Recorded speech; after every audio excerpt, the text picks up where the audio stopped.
Ghetal Ratam, Sword of St. Helios, Commander.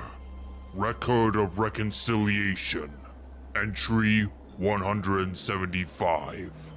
The False Prophet. Hate. Hate has embroiled the Sangheli people for as long as I can recall. Hate for the humans, our longtime foes. Hate for Ghetal Ratam and his friendship with them.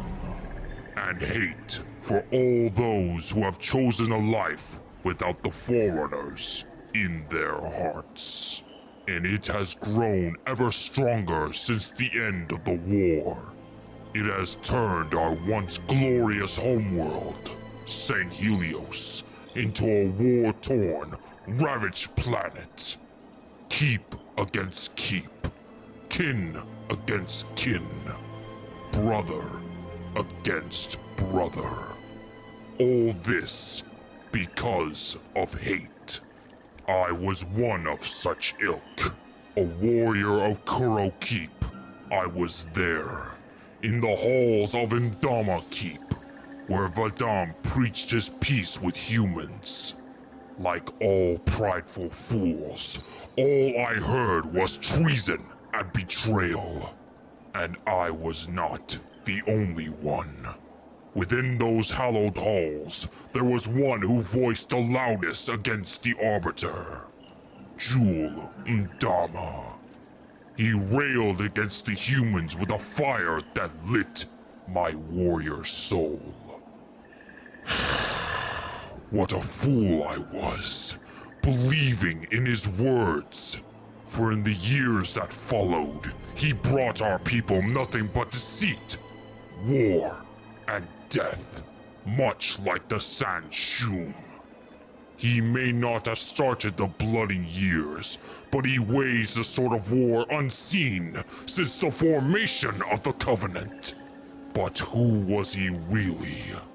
What was his life story? And what drove him to form the most powerful Covenant faction since the Prophet's downfall? Well, as I was once one of his most trusted commanders, I was privy to his secrets and motives, and much, much more. And so, here follows the account of Ghetal Mdama, the Hand of the Didact.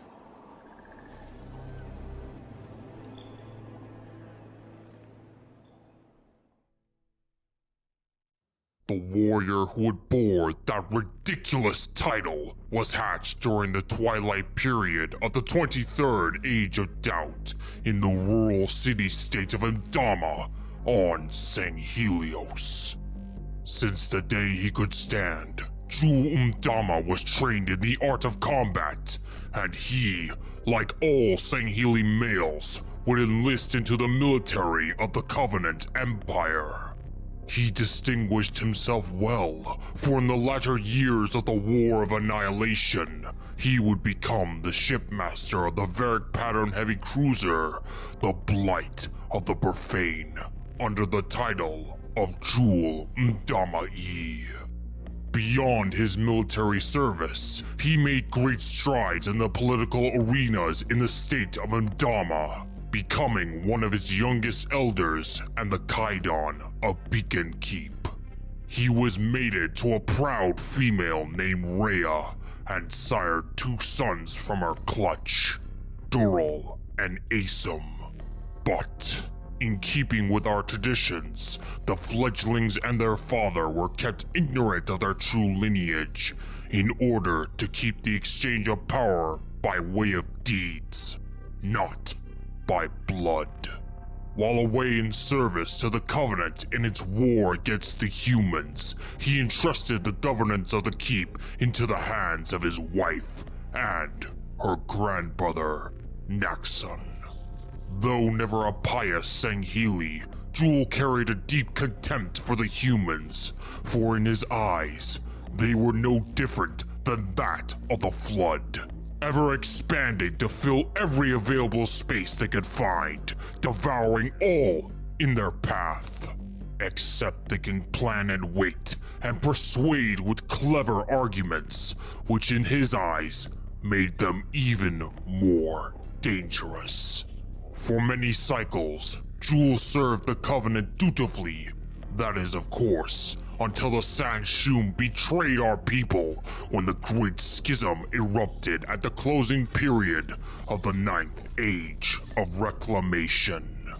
Like most of our brethren, Jewel renounced his allegiance to the High Prophets, becoming Mdama, not Mdama-e, relieving himself of that honorific suffix.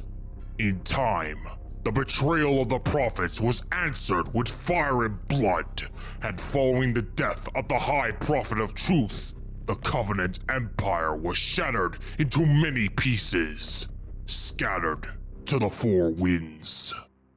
Despite the end of the war and the fall of the Covenant, Mdama still harbored a resentment towards humanity, unwilling to accept the prospects of peace and cooperation with vermin.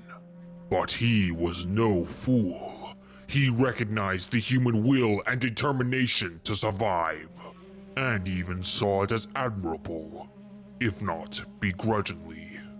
In the beginning of the year of what the humans would designate as 2553, Jewel attended an assembly of Mdama's elders within the Great Hall of Livu Mdama's High Keep. There, the Kaidan of Mdama and the Arbiter hosted the meeting to discuss the future of the Sanghili, our homeworld, and his alliance with humankind. While attending to my lord, the Kaidan of Kuro Keep, I saw Jewel spoke up. He demanded that all true Sanghili should finish what was started during the war and wipe out the human scourge before it festers further. Ghetal Ratam countered Jewel's wailing by a proposal of establishing a lasting peace treaty with the humans. Though his words convinced Kaidan Livu to accept the peace proposal, Jewel Mdama was not swayed. He and my lord, Forz Mdama, would venture forth into the old and wealthy city-state in Ontom. There, the two aligned themselves with a former fieldmaster by the name of Avu Medtelkam, the leader of a cultist movement known as Nerope Odasama, the servants of the abiding truth. Not out of any devotion to the gods or their trinkets, but to bring the Arbiter down and his Earth Masters. The Kaidan of Beacon Keep aided the abiding truth in the gathering of ships and material for the coming insurrection, and concealing them within his own lands. But Mdama grew more and more suspicious of the many arms being supplied to Telkam. When the Fieldmaster refused to reveal his benefactors, Jewel secretly followed him to the world of Lakhol, what the humans would call New Lanahi. After that, he vanished. No word of him had passed for months. Many believed him to be dead, but that was far from the truth. It was only later, when I rose to become one of Jewel's most trusted officers during the height of his order, that I learned the truth about what had befallen him.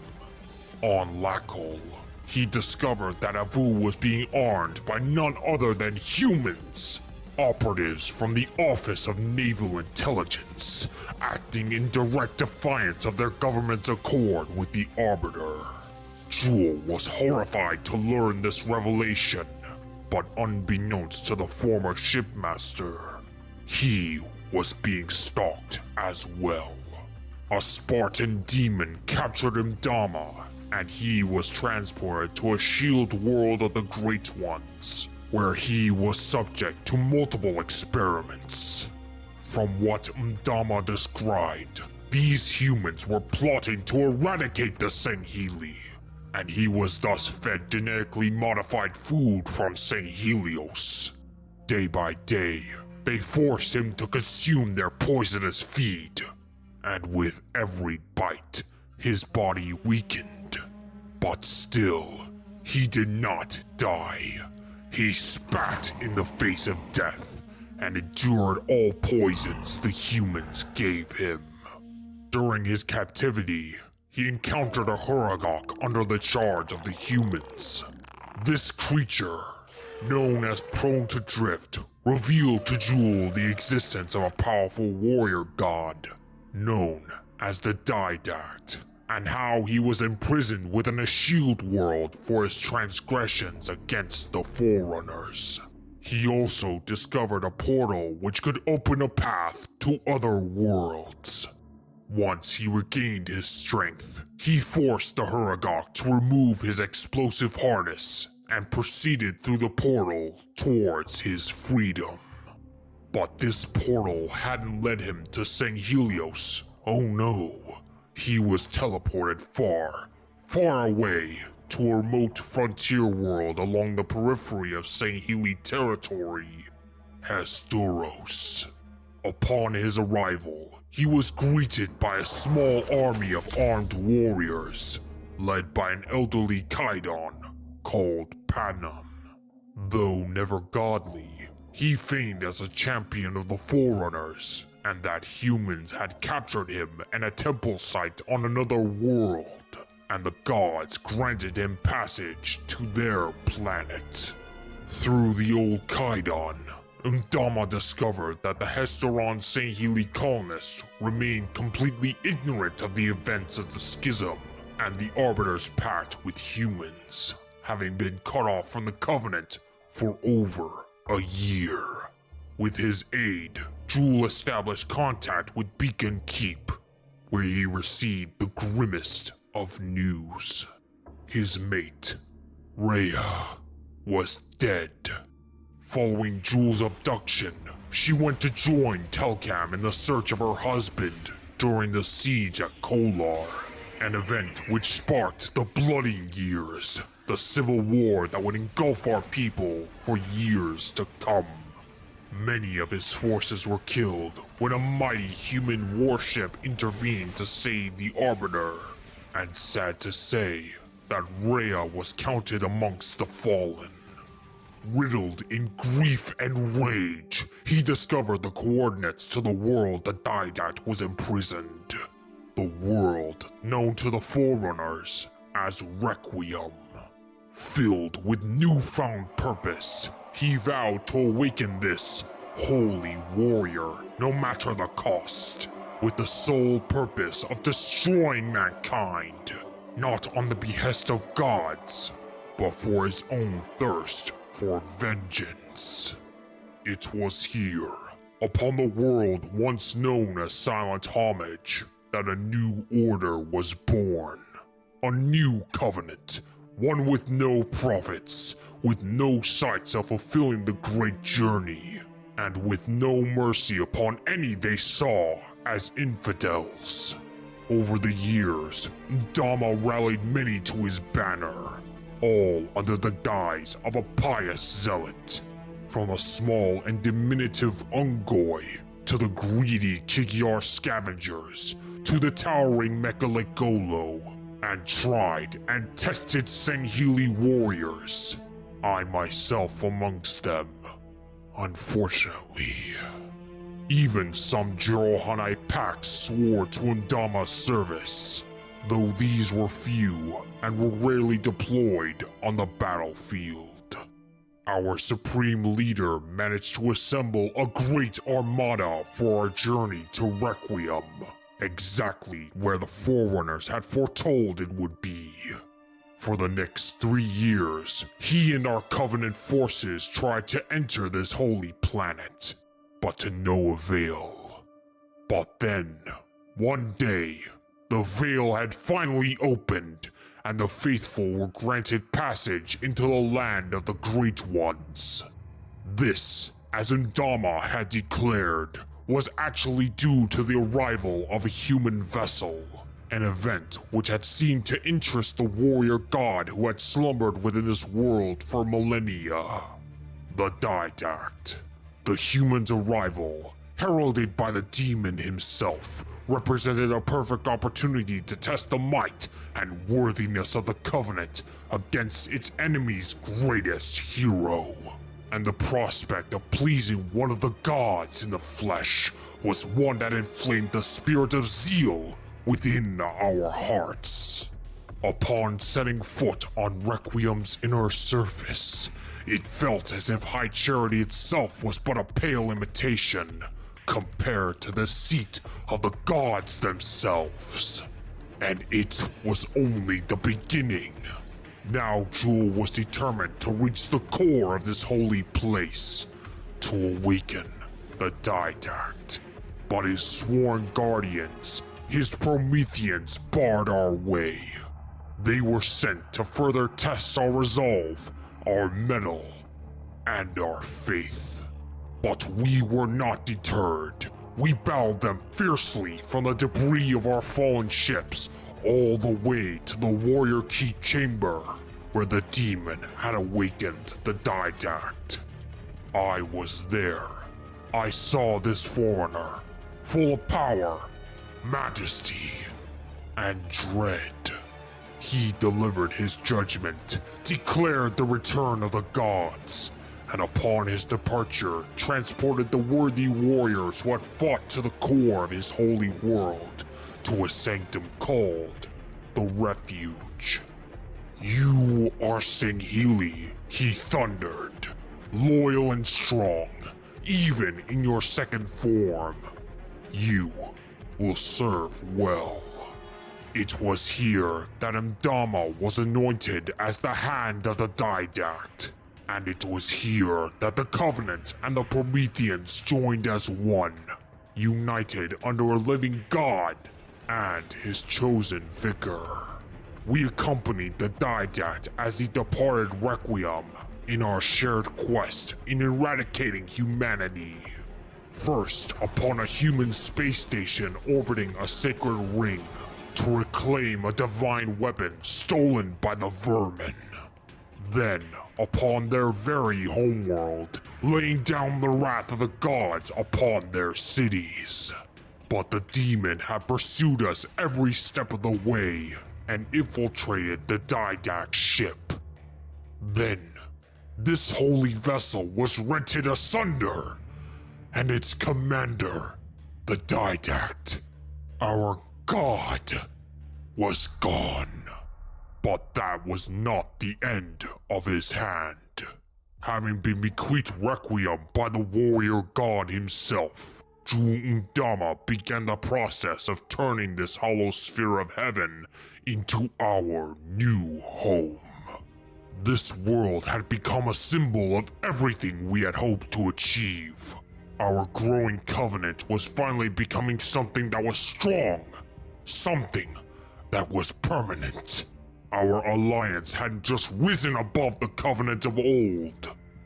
We were becoming what it was always meant to be. Or so I once thought.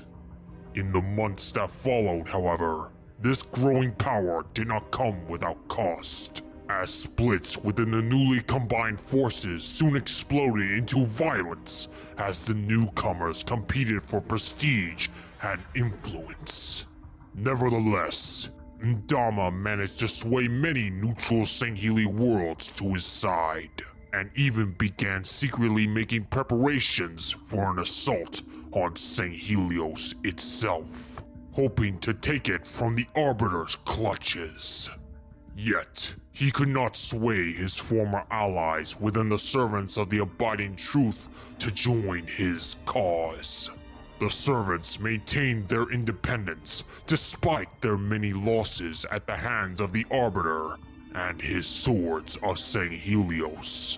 But unbeknownst to Mdama, his eldest son, Dural, now known as the Pale Blade, had become the apprentice of Avu Med Telkam himself, and would later become the leader of the Abiding Truth, following his mentor's assassination at the hands of a demon. Where his younger son is, however, I cannot say. Some say he died, Others claim that he was taken off-world following his mother's demise. Whatever the truth might be, Asum Mdama seemed to have been of little import to either of his kin, as we know little about him. But I digress. With his forces now involved in several conflicts, Mdama finally returned his attention to Requiem. He leaked word of his plans for the Shield World to the Human Intelligence Services, and prepared to draw the UNSC into a grinding war of attrition, one that would allow him to cement his control over the Covenant, while sacrificing those forces whose loyalty was suspect.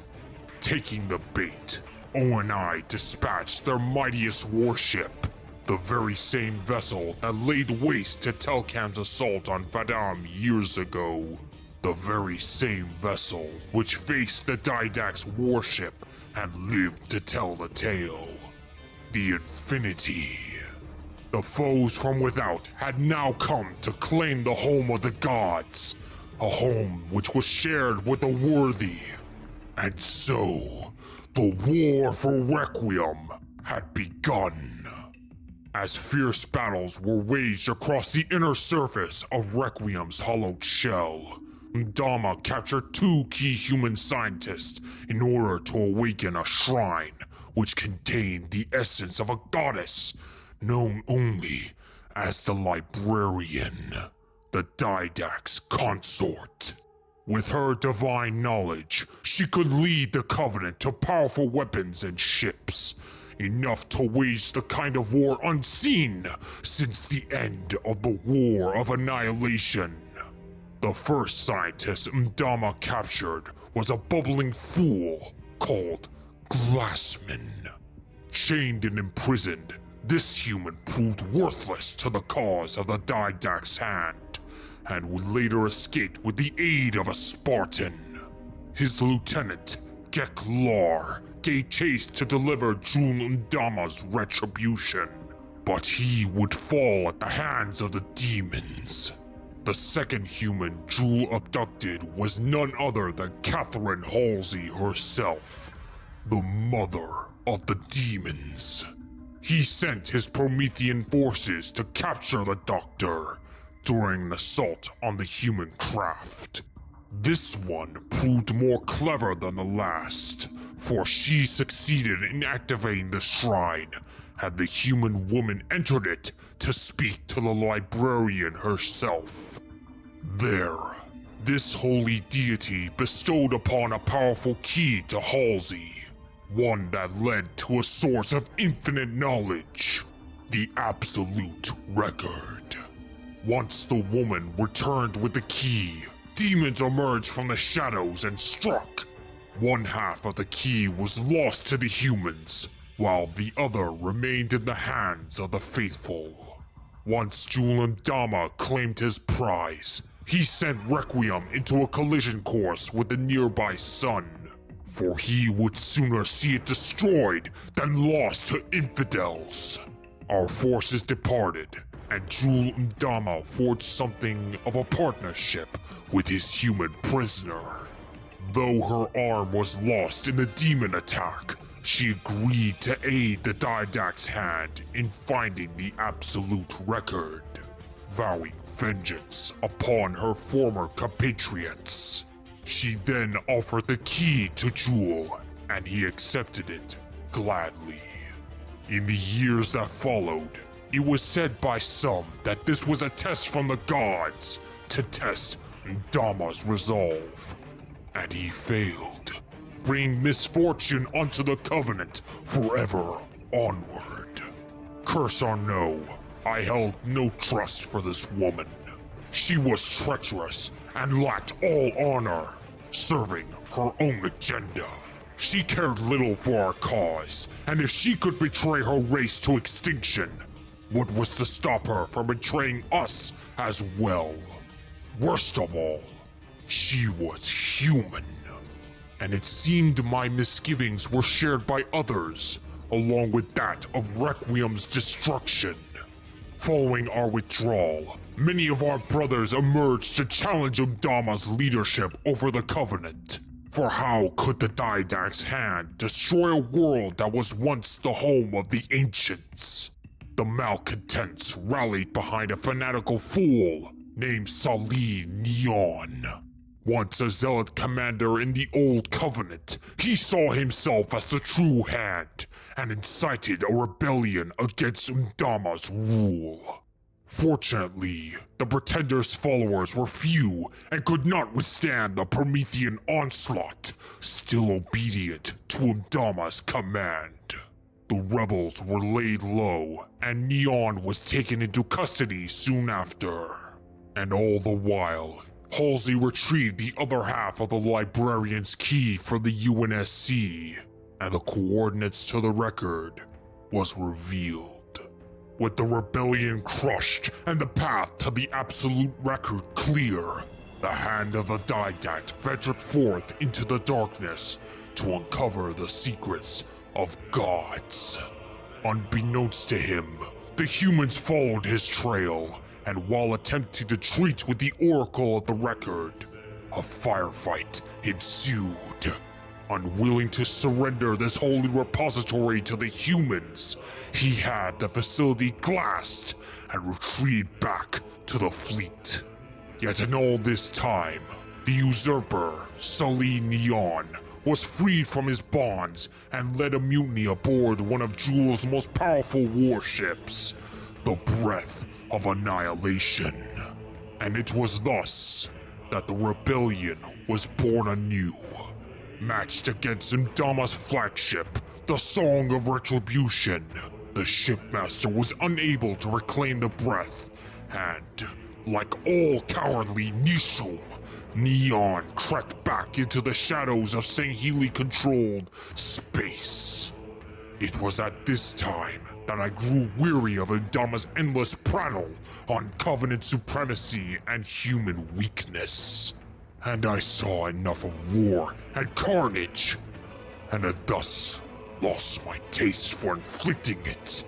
I forsook the Covenant's cause and defected to the swords of Sanghelios, desiring to see our world united under the banner of peace, not war.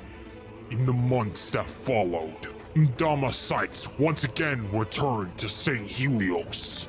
There, his Covenant instigated a global war upon our homeworld, hoping to overthrow the Arbiter, just as Avu Matelkam once did. Even elements within Mdama Keep supported his efforts, supplying his forces with weapons and material. But the swords of Sanghelios had united the Keeps over the years, and stood strong against the Covenant onslaught. The last I heard of Jul Mdama's activities occurred when he brought his forces to a planet called Kamchaka, at the behest of his human pet. It was on this very planet where Jul's Promethean suddenly turned against him and began laying siege to the Covenant stronghold, where warriors and krakens were pitted against the Forerunner defenses. It was through the recordings of a Covenant Phantom that showed what then transpired. A squadron of demons emerged from the shadows and combated Jul's zealots and laid them low. Then, their leader faced the Didact's hand in single combat and dealt blow after blow, until the last finally ended with a knife buried into Mdama's throat. With that, the leader of the most powerful of the Covenant remnants was finally defeated. Now, all that remains of Jul's rabble are holed up at Sunaion, the westward temple of the sea, under the leadership of his remaining generals.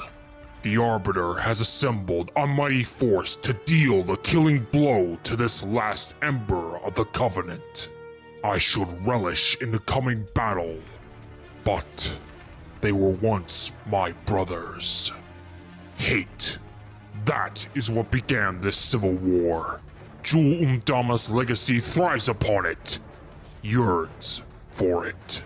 But hate will no longer guide my judgment, but honor and justice. They might have been my brothers once, but they now stand in the way of peace in our time, and what's left of Mdama's ragged horde must be dealt with. Their strongholds on Hesperos lie in ruins, their fleets are spent, and now their false prophet is no more. Soon, we shall go forth and rid our world of the taint of Mdama forever. And out of the ashes, a new dawn shall rise for St. Helios and her people, free to forge their own destinies amongst the stars. Until then, this is Commander Ghetal Ratam, signing off.